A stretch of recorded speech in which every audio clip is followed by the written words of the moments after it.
Hello hi, स्वागत है आपके अपने YouTube channel Atharva education home science में। आज हम लोग इस चैनल पे होम साइंस की कुछ यूपी टीजीटी पीजीटी बीपीएससी 4.0 से के लिए जो वंशानुक्रम, वातावरण और अधिगम से संबंधित आज तक जितने भी पीवाई क्वेश्चन पूछे गए हैं, आज उन्हीं क्वेश्चन में से कुछ इम्पॉर्टेंट क्वेश्चन आज हम लोग सॉल्व करेंगे। ठीक है, जो आने वाले आगामी एग्ज़ाम यूपी टीजीटी पीजीटी के लिए बहुत ही हेल्पफुल होगा। ठीक है, इम्पॉर्टेंट होगा। तो स्टार्ट करते हैं। नेक्स्ट पहला क्वेश्चन है हमारा, अध्ययन की परिभाषा वह प्रक्रिया है जिसके द्वारा एक गतिविधि की उत्पत्ति होती है या प्रशिक्षण के माध्यम से परिवर्तित होती है, क्योंकि परिवर्तन प्रशिक्षण पर अयोग्य नहीं है।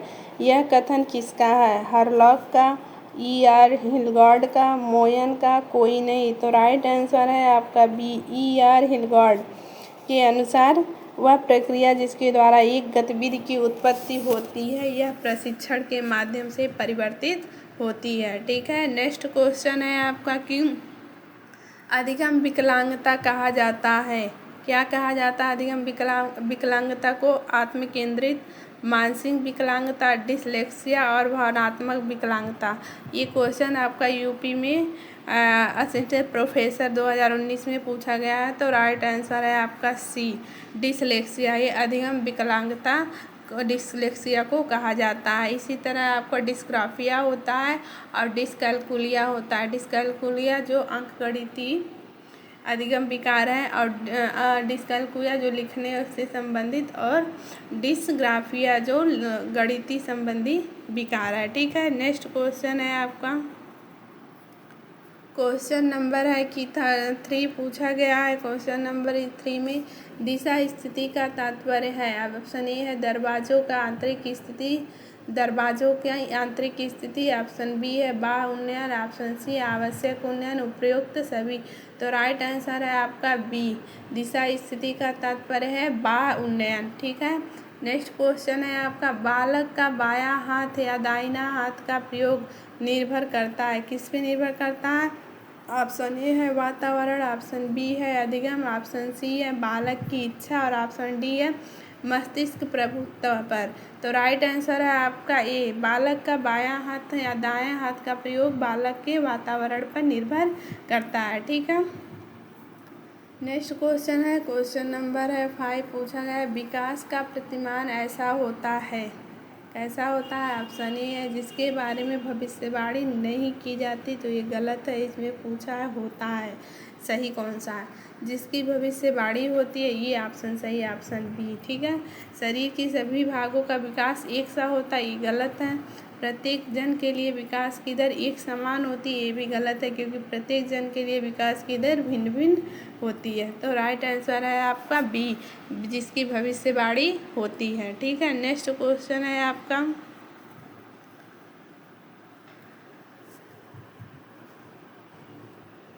नेक्स्ट क्वेश्चन है आपका, व्यावसायिक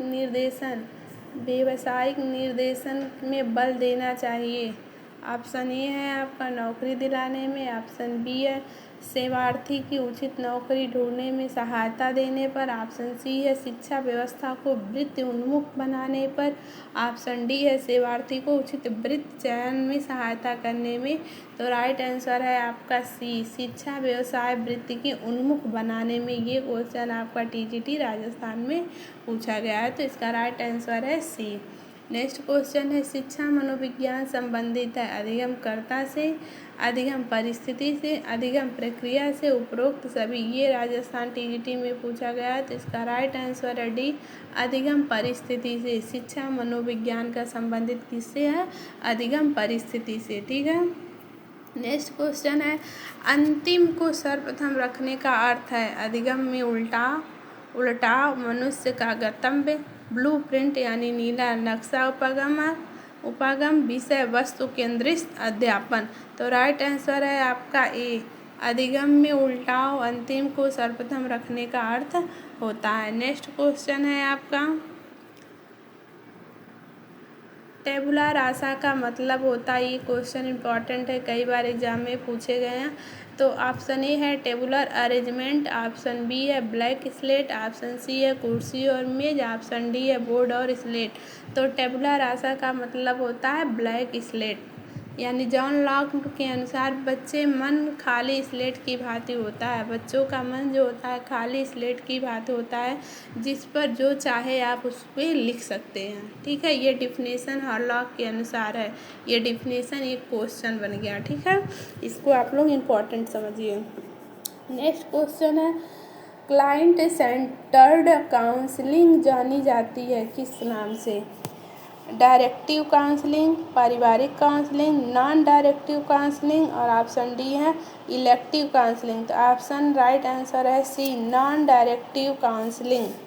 ठीक है, जो क्लाइंट सेंटर्ड काउंसलिंग जानी जाती है किसके नाम से? Non directive counselling. ठीक है, नेक्स्ट क्वेश्चन है आपका, कोहलर वर्ग के अनुसार नैतिक विकास का प्रथम स्तर क्या है?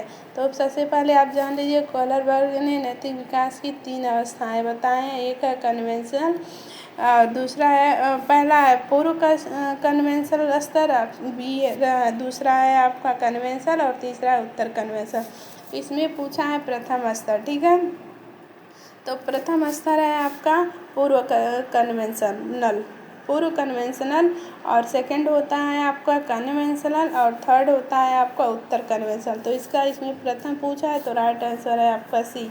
और ये ध्यान रखिएगा कि कोहलबर्ग ने 3 नैतिक विकास के 3 स्तर बताए हैं, पूर्व कन्वेंशनल, कन्वेंशन और उत्तर कन्वेंशनल। ठीक है, नेक्स्ट क्वेश्चन है,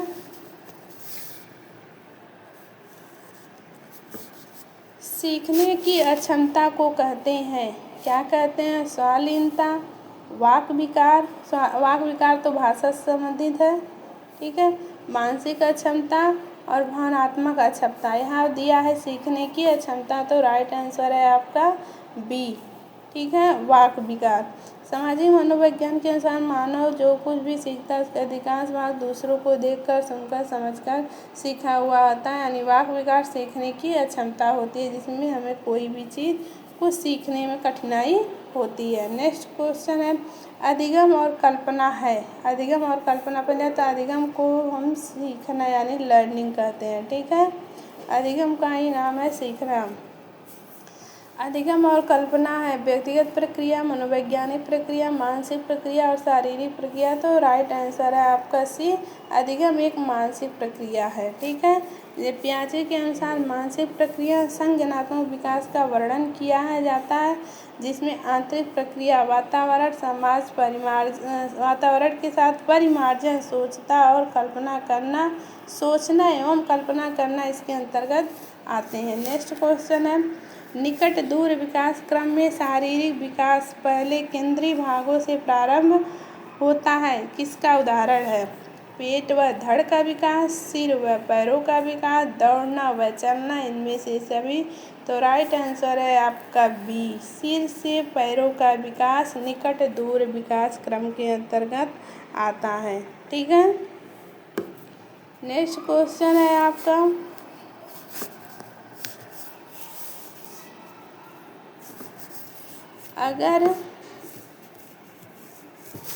अगर एक बच्चे में पौष्टिकता की कमी है तो उसके सर की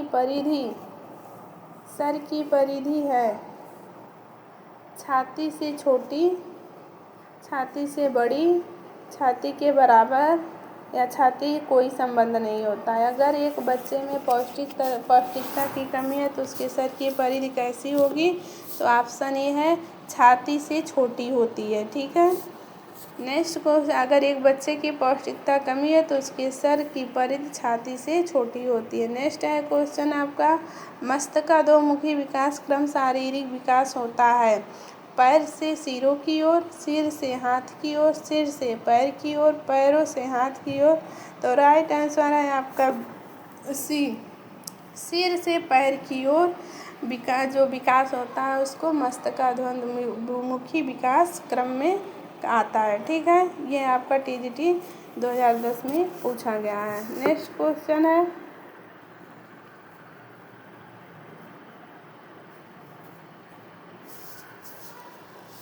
बालकों में व्यवहारात्मक समस्या का एक मुख्य कारण है खराब स्वास्थ्य, मातृवचन, परिवार के वृद्धाकार, बुद्धि। तो राइट आंसर है आपका बी, मातृवचन। बालकों में व्यवहारात्मक समस्या का एक मुख्य कारण है मातृवचन।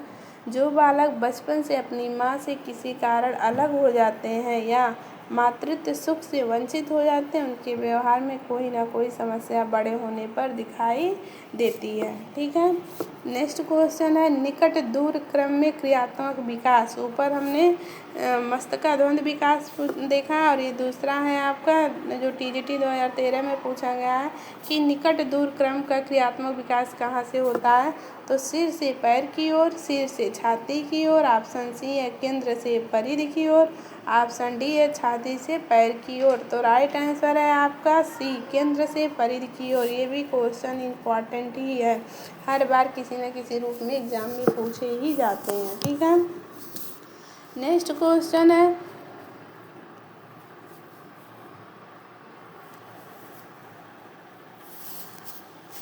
बालक का विकास है किस पे निर्भर होता है। वातावरण एवं अधिगम का परिणाम है, वंशानुक्रम और वातावरण का परिणाम है, वंशानुक्रम और अधिगम का परिणाम है, इनमें से कोई नहीं।